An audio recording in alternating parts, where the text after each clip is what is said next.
This is Professor Want, and today we are here to discuss forensic hardware, specifically the type of forensic hardware a digital forensic expert would use in analyzing or dealing with certain digital media in order to help with an investigation. Student learning objectives for this podcast are for you to understand the specific need for dedicated forensic hardware, why we must use special equipment, why you cannot just use standard computer hardware to do these analyses, and for you to at least have a basic understanding of the different categories of forensic hardware and forensic devices that are available on the market. Before listening to this podcast, you as the student should have already listened to two podcasts, the first of which being on the digital forensic expert, and the second one being on file storage. So we're still discussing who are these digital forensic experts. They are normally surrounded in mystery. Many of us don't know much about them from our daily street life, from TV or movies. The digital forensic expert still is kind of a mystery. So let's try to fill in the type of equipment a digital forensic expert would use to do his job. So when we talk about forensic hardware, digital forensic hardware, we're basically talking about it could be any hardware that is specifically engineered to be used in the gathering, preservation, analysis of digital evidence. Some hardware will only do one step, other hardware could do every step, but the important thing to remember is that we do use specifically dedicated hardware for use in digital evidence cases. And that hardware, law enforcement and investigative personnel are trained on those specific hardware, either by the hardware manufacturer or by third-party programs. Very often, certain digital forensic experts will be certified or will be in service on a very specific piece of forensic hardware, and they will have some sort of certification or certificate showing that they've completed a training on that specific hardware. But why do we need forensic hardware? Why can't we just use a laptop or a Dell or a Mac? Or why do we need dedicated equipment? And the answer is fairly straightforward. We have numerous different types of forensic equipment to ensure data integrity. These pieces of hardware and the data that we retrieve and our case overall against a defendant or a suspect, or in a corporate case, maybe a corporate espionage case, our cases need to have a certain level of legitimacy. We have to be able to keep certain chains of evidence. We need to know what the software is doing to the evidence that we're analyzing. So we take all these safeguards to preserve data integrity and to take protective measures to make sure that our work at the end is not only admissible in court, but is of the highest possible quality and standard. Overall, there are 5 types of forensic computing hardware, 5 different categories that we want to discuss with you. These are very loose categories, and many pieces of hardware fit into multiple categories. But ultimately, we have forensic computers. Some forensic computers, like a Fred unit, might have the ability to do an entire forensic investigation, but they're large, they're big, and sometimes you have to get them out into the field. Write blocking devices. What a write blocking device will do is allow you to access or look at a hard drive without worrying about changing anything on that hard drive. If you pop a hard drive into a standard computer and start looking at it, even if you're not doing anything, just if you're looking, changes are being made to that hard drive, which could jeopardize the integrity of the data, or at least what you say happened.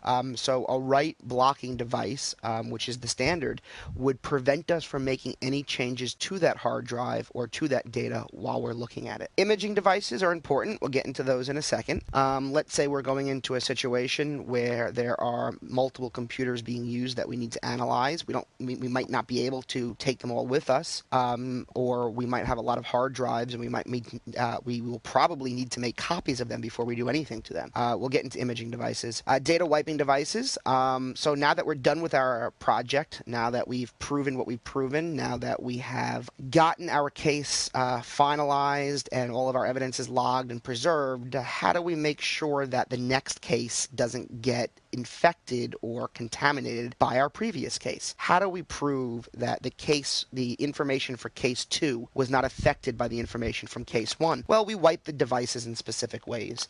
Data wiping could be done not only to secure the data, but to secure your integrity as well. And finally, we have encryption hardware. Encryption hardware could either encrypt or decrypt. There are several pieces of encryption hardware out on the market that are made available by, let's say, Microsoft or Apple, and we'll talk about those in a minute. So let's start with forensic computers, the first out of the 5 categories. Forensic computers are, again, dedicated computers that are built for capturing and analyzing data from specific devices.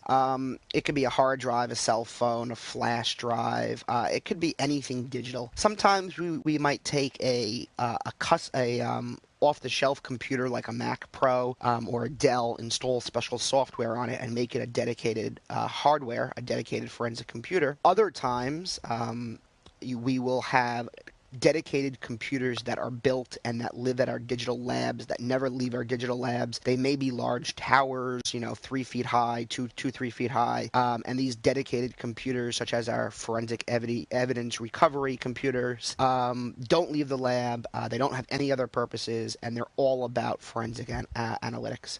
If you're looking at this slide right now, you'll see 2 examples. The first one up top is a dedicated MacBook Pro that has hardware and software interfaced into it to be able to do iPhone analysis and analytics. The kit below it is actually a fairly common kit. That's one of the older ones. Their cell phone interrogation kit. And what these allow you to do is interrogate a cell phone, which is another way of saying analyze a cell phone, to be able to determine not only what the person has done on the cell phone. It allows you to recover all the deleted text messages and pictures and emails per se, possibly. You can get a lot of information off of a cell phone, and these dedicated cell phone analytic kits are really important.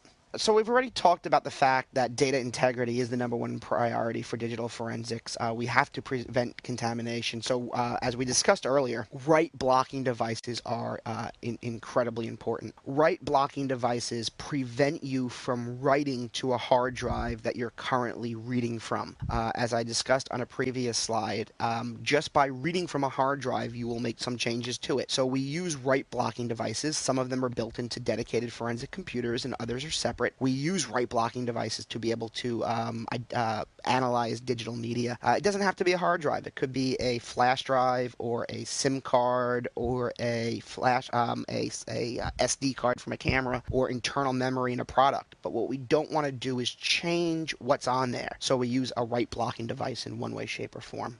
Then we have imaging devices. Imaging devices could be built within a forensic computer, or they could be standalone models, as you see here. Imaging devices almost always contain write blocking technology. Again, we don't want to contaminate the data. And the idea of an imaging device is to make an exact, complete copy of one hard drive onto another. You make a bit-for-bit copy of the exact data on one hard drive for another, and we call these a one-to-one copy. It's written as 1:1, but it's pronounced 1-to-1 copy. And the reason why it's called a 1-to-1 copy is obvious. It is because we're making an exact copy of that data, and we do it in order to protect digital integrity. If we're doing an analysis, or if we're moving forward, why work on the original drive, the only real original evidence? Why work on that? We shouldn't be. So let's make an exact copy using proven best practices, and let's work on that copied drive or copied media instead. So there are lots of reasons that we would want to use data wiping devices in technology. One reason might be to erase our own sensitive data, either personal, government, or corporate. We all know at this point that by deleting a file, you don't delete the file, you just delete the path to the file and the record of that file, but the file is still on the hard drive. So what a data wiping device would allow us to do is to completely wipe the data data off of a hard drive and make it almost like new again. They're important for both information security reasons to protect yourself and for digital forensic reasons. At the termination of our investigation, we really need to show, and we have to have a record that this was done, that we've destroyed the copies of the evidence and we've reset a lot of our equipment back to the original setting so that there's no contamination from one investigation into another. You need to remember that digital forensic experts aren't just looking at files. They could be looking at individual bits, bytes, or information on a hard drive. So what we need to do is make sure that there's nothing left over on any of this equipment when you go to the next investigation. We also need to discuss encryption and encryption hardware. Now, there is a separate podcast on encryption that you should listen to because encryption in itself is a lesson. However, what we need to realize is that encryption could be either software or hardware based, and hardware encryption at times is very widely deployed in the government and commercial world. So we know that encryption protects our data, our sensitive data, by changing it using an algorithm so that only we could understand it. But what's important to remember is that when it comes to encryption hardware, usually the digital forensic expert will be able to get into the encrypted data in one of a few different ways. And listen to the encryption lecture to understand how to break encryptions. But what you really need to realize is that the couple ways in are really only by a brute force or dictionary-based attack. We are guessing the key, and those could take years or months or even centuries to do, depending on the type of encryption that's used. But one of the other options that's available to us, and we need to remember that it's a viable option, is to approach the corporation or the company or the software or hardware developer to see if they have a back door into that encryption. Now, many software developers, such as Microsoft, give law enforcement tools to be able to get through some of their encryption. So we want to check on that. If a digital forensic expert goes into a facility that has some dedicated hardware encryption, they shouldn't just throw up their hands and say, "Hey, I'll never be able to analyze this stuff." They need to really check with the manufacturer of the equipment to see if any backdoor access has been left. If no backdoor access has been left, then it might be very hard to get access to that data, and you might have to do a brute force or dictionary-based attack or one of another type of attack to get to it. We use encryption to protect our most sensitive evidence, and we need to remember that while doing digital forensic recovery or analysis, we might have to not only decrypt but also encrypt as well, and that's something that we need to remember. So we just looked at some real corporate level encryption hardware, but we need to remember that there's also a lot of personal or smaller encryption hardware that can travel with people on their persons. The most famous and the most well noted is the Iron Key. I would suggest that after this podcast is over, you Google Iron Key. Just throw Iron Key into Google and you could start getting information on it. Iron Key is a company that makes military-grade flash drives that they claim, if set up correct, are unpenetrable even by them at times. It is set up extremely interesting. There are different types of Iron Keys out there. There are personal Iron Keys that only I would have an encryption to, or there are enterprise-level Iron Keys where you could issue out Iron Keys to your employees where they could have their own codes, but then you could have an enterprise key to get through their encryption if you need to as well. So remember, if you find an encrypted Iron Key, one, obviously you'd be contacting Iron Key. There may be a way in or not, but also you might want to look at the corporation itself because they might also have another key to get in without the individual's password. But Iron Key isn't the only personal encryption hardware out there. There are lots of them. Lots of SanDisk USB flash drives use this U3 technology that encrypts right on the flash drive. And sometimes it's hardware based, sometimes it's software based. It depends on what model you have. But what's important to remember is that encryption hardware, the ability for people to be able to use encryption is doubling or tripling, every year or so. That number is, there's no evidence on that number. That number is something that I'm just coming up with right now on my own. But when you really look at the market and you look at how easy it is for personal people to use encryption that it's hardware based, it's a field that's exploding. The iPhone, for example, is currently being redesigned to allow encryption-based hardware, so that when you give away your iPhone or sell it, all you have to do is to delete one encryption key, and you don't have to worry about clearing out the whole phone, for example. But there are a lot of different types of encryption, and what the digital forensic expert needs to remember is they are likely to find encrypted information, and then it is a challenge decrypting it from there.